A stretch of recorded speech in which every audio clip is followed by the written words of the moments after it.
Media మిత్రులకి నమస్కారం. నా పేరు డాక్టర్ సాంబేలు శాంతిబాయ్, ఏపీ సిపిఎస్ఈ రాష్ట్ర మహిళా అధ్యక్షురాలిని.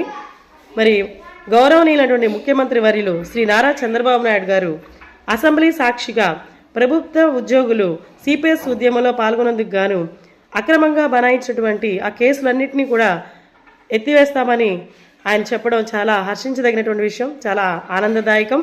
అదేవిధంగా అదే అసెంబ్లీ సాక్షిగా ఈ జీపీఎస్ని కూడా రద్దు చేసి మరి మాకు రావాల్సినటువంటి ఓపీఎస్ని త్వరలో అమలు చేస్తారని హృదయపూర్వకంగా ఆశిస్తూ ఉన్నాం. అదేవిధంగా ఆగిపోయినటువంటి ప్రమోషన్స్ కానీ, అదేవిధంగా కారుణ్య నియామకాలు కానీ వాటి విషయంలో కూడా సానుకూలంగా స్పందిస్తారని ఆశిస్తూ ఉన్నాం. మరొక్కసారి జీవో నెంబర్ 117 గురించి కూడా పునరాలోచన చేయవలసిందిగా హృదయపూర్వకంగా కోరుకుంటూ, మరొక్కసారి ముఖ్యమంత్రి వర్యులైనటువంటి నారా చంద్రబాబు నాయుడు గారికి, ఉప ముఖ్యమంత్రి వర్యులు కొణిదెల పవన్ కళ్యాణ్ గారికి హృదయపూర్వకంగా ఏపీ సిపిఎస్ఈ తరపున ధన్యవాదాలు తెలియజేస్తూ ఉన్నాను. Thank you.